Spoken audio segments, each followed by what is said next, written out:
Hello and welcome to Commodity Champions. I'm Manisha Gupta. And there is uncertainty gripping India's agriculture commodity space yet again as it faces the brunt of climate change. After heat wave conditions and unprecedented rains, a possible delay in the onset of monsoon is casting a fresh shadow over the sector. The delay will hurt farmers for whom a normal monsoon means a good sowing season for key crops such as rice, cotton, corn, soybean and sugarcane. It will also impact other agricultural activities. To discuss these issues and what they mean for commodity prices, we have an amazing panel of agri-tech companies. I am though first joined by Pratik Gadia, who's founder and CEO at the Yarn Bazaar. Pratik, hi, good to have you. And I want to start with cotton because we've seen the price movement so much. From the highs of last year, we're down by nearly 35%. In the Indian markets, we just about continue to see further decline in cotton prices. What your platform does is it introduces or gets together the buyers and sellers. What is it? How do you see the business right now? The fragmented, attribute of the whole sector. How is it helping? Of course, as you said, the market has not been very predictable. I think it has been predictably unpredictable. A lot of volatility with respect to prices across the value chain, farm to fashion. What is really important is either the stability to kick in, which we, at least at the Yarn Bazaar, we don't foresee. So we are hoping for a lot of kind of changes in the industry. Number one, we expect the industry, which is a core manufacturing industry, to kind of have an outlook of a service industry, which means you have to focus on key attributes like quality, innovation and design, policy making, a lot of these issues to kind of, still, go through these tough times. Pratik, as of now, the way cotton prices are, when you see prices decline so much, there are a bit of sowing concerns as well on whether the farmers will sow as much. And then you have the onset of monsoon, which already is delayed. How do you see that impacting? We have seen its direct impact with prices. Last time when we interacted over a different format, we discussed that suddenly last 2 months there has been about 90 to 95 lakh bees that have come to the market, right? Which signifies that it's not something usual. It's very unusual, which signifies that there was a lot of hoarding going on, which has kind of impacted the cotton prices, which has significantly come down, since our last interaction. Now this year, although we are currently standing at about 290 approx bales, we are expecting the season to close at about 330 bales or so. But as far as sowing is concerned, see, sowing has a big dependency on monsoon in India. And because of delayed monsoon, Indore at least, we are hearing decent reports, but Punjab belt is very concerning. In fact, some reports are stating that the sowing in Punjab has been the least from the last 10 years, which could be a very concerning figure. But on the other hand, looking at the demand, both domestic and international in terms of cotton exports, since that has not been that great, we're expecting this particular year, this year to kind of end at a closing stock of about 20 lakh bales or so. So in case we have a high closing stock and the sowing is not that great, I think next year still can be managed. So tell us on what and how much of a penetration has the Yarn Bazaar done within this very fragmented space? So as you said, the space is highly fragmented, but what is really important for us to notice is that it's a large industry, right, in terms of the market size. Indian textiles or Indian yarn itself is a huge industry, highly unorganized, which means, which is where we come in. The Yarn Bazaar's vision is about organizing this large unorganized industry. And the only way we strongly believe that can happen is by empowering smaller buyers and suppliers, because 85% is smaller players. Right, so our penetration in terms of our inbound pipeline has been great. We were featured on Shark Tank season 1, so which also gave us good visibility. But what we have done in terms of value proposition has led more to the word of mouth and inbound pipeline. We've got more than 10-15,000 textile companies which are registered with us now. And the idea is to kind of, when it comes to a small yarn manufacturer, then kind of streamline their entire activity from procurement to payment. So P2P as a process that involves manufacturing, that involves quality concerns. So, improving their efficiency, improving their capacity utilization, because we've seen, and again, you can look at a lot of reports, spinning means, especially in the south, which are yarn manufacturers, their average capacity utilization has dropped below 50%. And so that's where it's very important for us to kind of empower them in terms of increasing their capacity utilization, which although there has a direct impact on their ROC, which is return on capital employed, which is what we want to do on the yarn manufacturing side. And as far as fabric manufacturers are concerned, who are actually yarn consumers, the idea is to again kind of streamline their entire sourcing. So to become like a sourcing solution for them, giving them the right price, the right quality and on time in full delivery. We also do understand that you are looking to go global here. Talk to us about that and what is the plan going forward?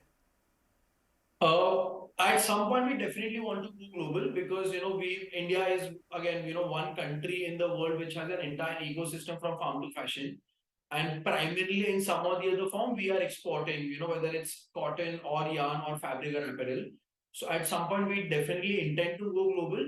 But as of today, the idea is to stick to still stick to the domestic industry, solve for the broken supply chain problem here and then look at global. By that time, we would have kind of consolidated the fragmented supplier base, streamlined their quality, ensured consistency of quality, and like a timely delivery to our international partners also. So the moment we feel comfortable that we've streamlined the domestic supply chain is when we would start going global. Fair point that. So 15,000 companies already registered. The capacity utilization empowering is what Yarn Bazaar is working at. Going global and, of course, making a change in the cotton market in India, which is, by the way, one of the biggest industries in the country, but also very, very fragmented. Pratik, thank you so much for joining us and taking us through on what Yarn Bazaar does. But there are concerns when you look at this current season and monsoon onset not coming in. Irrigation is something that we continue to talk about at all times. We are now joined by Randhir Chauhan. He's Managing Director of Netafim India. Randhir, hi, good to have you. And I think you're the man of the moment because there are just so many concerns. And while we keep talking about drip irrigation, tell us on how much of penetration have we seen in the country versus the potential? So about 71 million hectares is the potential, Manisha, and about 14 million has been covered. Although the agriculture happens on 141 million hectares. So versus the irrigated area is 20% versus agriculture is less than 10%. Randhir, also, what are global learnings into this one and what states in India are doing better than the others when it comes to drip irrigation? See, the 5 states cover like 9 million hectares, which are like Andhra Pradesh, Telangana, then Gujarat, Maharashtra, and Tamil Nadu. So these are, and Karnataka. These are the key states where this has happened much before the other states. Although the other states remain very potential, and I'm really optimistic that this will kick off. We are hearing about this delay. Necessarily, it's an uncertainty. Either the monsoon will be late, there will be a gap, it will start late or end soon. In this, micro irrigation, the drip technology is kind of a mitigating factor. So you can use water as you wish, and you need only 50% of water versus the flood irrigation. So I'm really upbeat this year for the entire drip irrigation space. Randhir, talk to us also about the investments that you see, the cropping patterns, especially in an year where the onset is delayed and it also is an El Nino year on top of that. See, for farmers, no, another 1 week or 10 days, nothing will change. But let's say the delay is beyond July, then it will really hit crops like oilseed, pulses, and also millets, wherein farmers will start thinking about doing a different crop, and that might really create some panic in some of the commodities. Randhir, you also are present globally. I mean, as I said, what is the global learning out of this? Because the way climate change is happening, it is going to be more technology-driven, the whole farming as a scene, and more innovations would be required, more R&D perhaps would be required as well. Absolutely. So you work on following areas. One is that how do you organize the sector more? So instead of working on your gut feeling, how do you do agriculture mostly on information, data, and practices? And that's where I think India has a great advantage.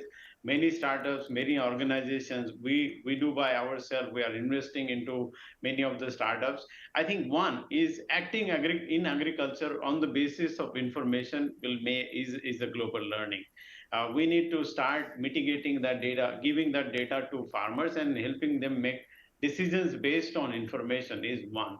Two is that mechanization has no other alternate. We need to make sure that people can work in all weathers. We cannot expect people continue working in 42, 46 degrees in agriculture. And we have to take these people out and give them a certain environment to work. I think these are two major factors. You know, as we go ahead, and there are various reports suggesting that, Randeep, that as we move forward from here, there's going to be less water available, there's going to be less arable land available as well, but the population will continue to increase. How are you then looking at drip irrigation work in favor of that? See, there are two different scenarios in this. You know, if you talk about India, in most of the cases, our average yield is at least 30–40% less than even our southeast neighbors. Forget about the global standards. So first of all, we have a huge opportunity to catch up with the global average of the yields. And that's where drip irrigation makes a big difference. And then comes the issue of, you know, whether we need so much of area under cultivation to feed this. This is a global challenge. Companies are working on. Is that how can we have a different seed material and the varieties where you actually need less water? Two is that how do we move on to high nutrition food compared to what we do now? I think it's a bigger challenge and needs to be tackled in multiple ways. Randeep, a final question. Talk to us also about on how is the current Kharif season then looking to you? I mean, you've said already that week 10 days of a delay doesn't really bother the farmers. Anything more than that would. So how is this Kharif season looking? I know you have done a lot of work with rice as a cultivation too. So Kharif, I think, as I said, even the recent IMD doesn't say that this is going to be a lesser monsoon, or it still shows 94%. I think 94% is a very good level. So I'm really not panic about it. I think it's going to be a good Kharif season. Yes, there might be a couple of geographies where the stress will be higher than the others. All right. So no concerns as of now, and many of the tech companies clearly are ready when they're looking at agriculture. There are a lot of opportunities as well, but really losing time when it comes to monsoon as an onset. Randeep, thank you so much for joining us. Well, on that note, it's time for a very short break, but don't go anywhere. The discussion continues, and this time around with Pratik Gadia of Waycool Foods when we return.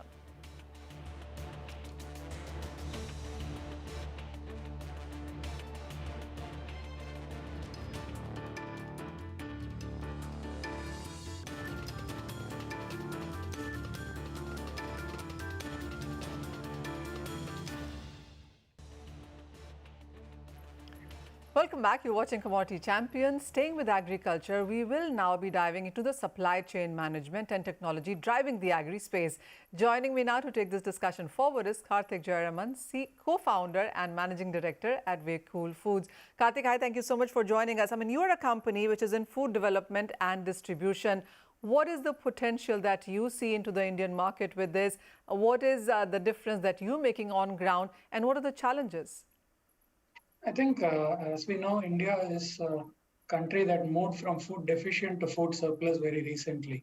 The past 60 years efforts have been on focusing on making sure we have enough food to feed our population. Now we're starting, as the country moves from being a developing country to a middle income country, we're starting to see the upgrade of the kind of food that we eat, the nutrition levels, whether we can add value to the food and offer convenience to the consumers, and so on. So we see that we're at the beginning of a very long S-curve that will continue for quite some time to come as India moves to become a middle-income country and then beyond. And we want to play a role in that. Clearly. You were founding in 2015, Pratik. How would you say the journey has been for the last 7–8 years? It's been intense. I think the sector is extremely unorganized and every commodity has its nuances, as you're well aware. We've been learning the nuances of each of these commodities, while also building depth in our supply chain, which we believe is critical to build a sustainable model over here. The closer we are to the farmer and the more directly we are able to reach the product to the consumer, I think the better off we are. And that requires quite a bit of operational intensity. It also requires quite a bit of technology in the form of demand planning.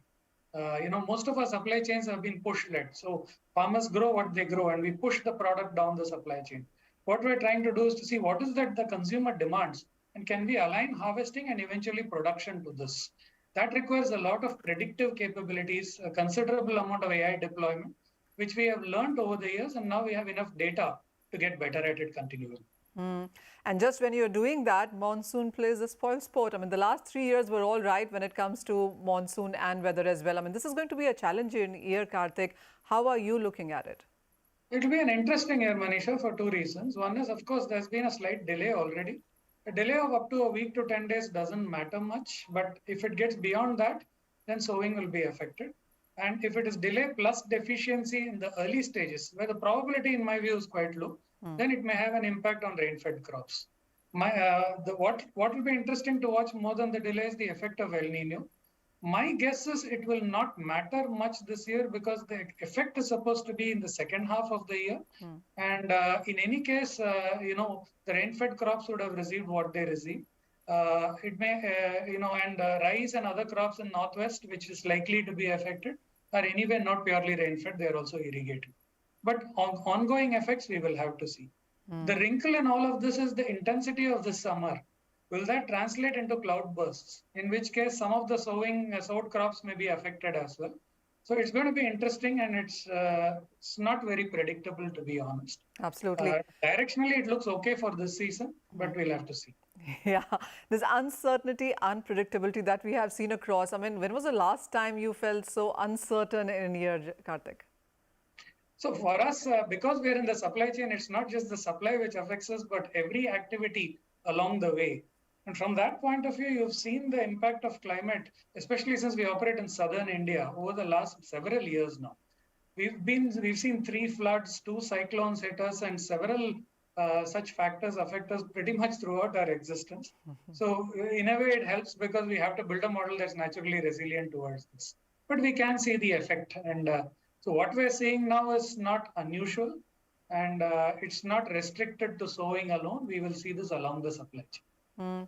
You also done recent tie-ups with IIT Madras, Tamil Nadu Agri University, Yara India. What does it bring on table for you?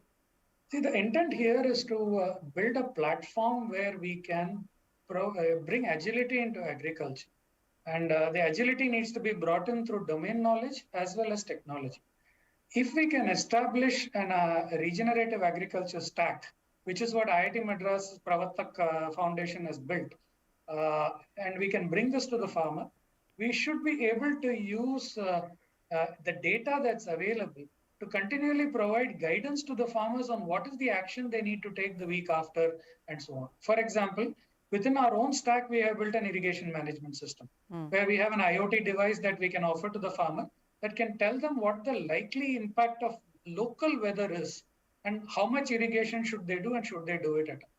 Now, in some crops, we put another layer on top of it where we are able to predict the onset of certain diseases with reasonable accuracy. And as we get more data, this gets more and more accurate. This helps the farmer take evasive action rather than corrective action after the disease has struck. These kind of interventions will become more and more frequently required for farmers as climate uncertainties start to kick in. These are all part of climate adaptation. And that's really what we want to do in partnership with IIT Madras Pratik Foundation, as well as some of the input partners that we are working with. Clearly. So, we do understand that there are nearly 1,400 plus agri-tech companies in India right now. Would you say that we, again, a question really, what is the potential and what is the penetration? How much on-ground difference is it really making?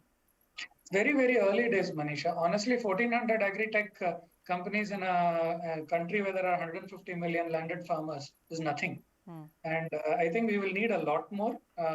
We will all find our spaces, but honestly, we are probably at very early stages, touching maybe 1 to 5% of the population at best. So a long way to go. All right, Way Cool Foods is another of your, enterprise there. What is the plan going forward from here, Karthik? Waycool has been focused on building the supply chain between the farm gate and the retail point for fresh produce, grains, and dairy. What we're doing now is to increase our penetration in southern India. We're already present here and we will remain focused in southern India, where we want to be there in every town that's above 5,000 in population. We also want to procure deeper the range of commodities that we deal with, add value to the products. We've already launched a range of brands which have started getting very good traction of both commodity products as well as value-added products such as flowers and processed foods. We will be doing more of this and therefore consolidating our presence in southern India and penetrating deeper into the market.